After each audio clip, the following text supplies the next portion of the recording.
of lore, thank you for joining me for the second installment of the Thran story. This part of the story happens 9 years before the Phyrexian Thran War. Glacian is at the Halcyon Mana Rig. Now this Mana Rig is 100 times more efficient, 10 times as powerful, and only 25% the size of the Mana Rig located in Shiv. Glacian had designed this rig personally. He was an artificing genius. Nobody else could understand the workings of this place. Glacian was also a curmudgeon and did not treat the workers in his mana rig kindly. The goblins that manned the rig had to deal not only with being berated, but also with being struck by Glacian. The mana rig was Glacian's pride and joy, but dealing with the goblins had prematurely aged him. His hair had gone gray, and he was thin and hunched. He looked a good 15 years older than the 40 that he was. Glacian was stuck with the goblins. No Thran were willing to work in the cramped, sulfur-stinking confines of the mana rig. They were all too happy to benefit from his work, but they left the actual grunt work to Glacian and his goblins. Part of the problem was Glacian himself. He acted every inch of an old crank. His apprentices hated his guts. This worked out for Glacian. He preferred the company of goblins to other humans. He was busy checking the mana rig's pressure gauges when he heard a rumble in a nearby passage. The sound of a great orb being rolled down a padded groove in the middle of the corridor leading to the crystal charging chamber. Glacian stepped out to inspect the goblins at work. A 20-foot wide orb of pure crystal with goblins behind it pushing it with wooden poles. There were goblins in front of the orb also armed with wooden poles. Metal would damage the crystal. The job of the goblins was to slow the orb and control its path.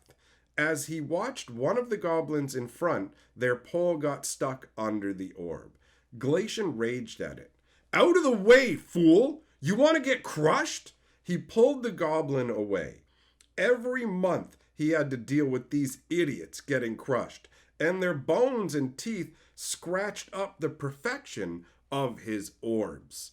Again, Glacian ruefully thought about a potion that would weaken goblin bones and teeth, but the dark arts of medicine had been outlawed in Halcyon after the Thran Civil War.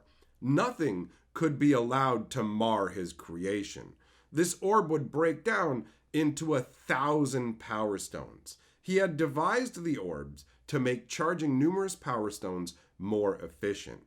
1,000 stones per orb was his output, while the Shivan Mana Rig only produced 100 power stones in an entire month. The orb rolled onwards, leaving the pulverized splinters of the goblin's pole. This orb was meant to provide power stones for the foundation of the Thran Temple, the most important building in Halcyon. For all of his work, the people of Halcyon still resented and despised him. Glacian followed the orb's progress as the goblin shepherded it into a circular impression in the center of the charging chamber at the end of the corridor. The walls of the chamber had great holes in them that allowed sunlight reflected from mirror arrays located in the desert to reach the orb. The rest of the chamber was clad in silver to ensure no light energy was lost. Glacian stared deep into the crystal at its black core. He ordered the goblins out of the chamber and had them secure the door. He ascended the stairs to his personal control room. A mirrored window looked out to where the orb was located. It was pitch black at the moment. It could only be seen through when the chamber was fully active. He yelled instructions to goblins through a cluster of speaking tubes. He told them to align the different mirror arrays, and light started to blast into the orb's chamber. He could feel the heat growing. The light flooded into the orb, even to its dark center. It hurt Glacian's eyes to watch, but he continued to stare at the progress. The orb shook about. Cracks started to form all along it, just as Glacian had planned. The orb was breaking down into perfect crystals, some as big as his head, others as small as his teeth. They reflected the light in the chamber even more intensely. This was the most important moment. If the orb separated too quickly, the crystals would be inert and useless. It just needed to hold its shape for a few more moments. He closed the viewing panel. The light was so bright that it passed through the thick metal. The power being infused into the orb was vast. One tooth-sized power stone could light a room. A head-sized stone could power a flying airship. It would take a stone the size of a full-grown man to provide the foundation for the Thran temple. Glacian held his breath. If something went wrong, the orb would level his mana rig. Once it was safe, Glacian opened the door to the control room. The walls of the chamber radiated light and heat. Glacian whistled happily to himself. The orb sat there. Little wisps of smoke drifted up from it. A goblin came into the chamber and handed Glacian a wooden pole. He took it and slammed the pole into the orb. The orb came apart and rained crystals down all around Glacian and pattered on the floor. He turned to the goblin that had brought him the pole and abruptly realized it was actually a hunched and twisted human. It was one of the untouchables, wretched beings imprisoned in the caves of the damned deep under the mana rig. This untouchable had a feverish look in his eyes, and he held one of the newly created power stones. "Welcome to damnation," he crowed and stabbed Glacian in the gut with the power stone. Glacian slumped forward, his blood flowing down over the power stones that littered the ground. He could hear a cacophony all around him. The untouchables were raiding his mana rig. He stared down at the sullied power stones and said aloud, "Forgive me, Rebic, for getting blood on the foundation stone of your temple." Rebic was Glacian's love, and she understood him like no other. When news reached her of what had happened, she rushed to the infirmary. She had designed this place, but in her frustration, she found it impossible to navigate. She spotted a healer and asked where Glacian was, and then dashed off to find him laying on a marble table. "What happened?" she asked an attending healer. "Our magic won't heal him. In fact, it's making him worse and heating the crystal that's stuck in his belly." "You have to remove the stone," Rebic insisted. But the healer responded, "That can only be done safely with magic." Rebic quickly grabbed the heart-sized power stone and yanked it out in a rush of blood. "Get the stone out of here," she said, shoving it into the hands of a young healer. He quickly departed with the stone. Glacian stopped convulsing as Rebic stroked his face. He tried to tell her about the stones he had created, but she wasn't interested in talking about the temple's foundation. "Let the healers tend to you," she insisted. A massive blast sounded and shook the infirmary. They could hear people shrieking. A healer came running to Rebec. "Half the building is gone!" Glacian gasped. The power stone had imploded. It must have been imperfect. A full year went by with no improvements to Glacian's health. Magic only worsened his state.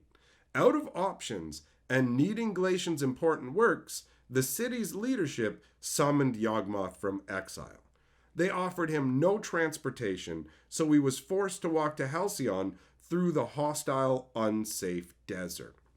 But he was strong and hardy and unconcerned on his journey.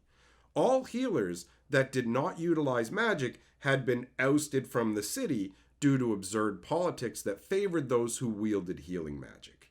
Yawgmoth's talk of disease and tiny organisms that caused illness was considered heresy. Everyone knew that people got sick due to evil spirits and blocked mana pathways. But Yawgmoth knew the truth.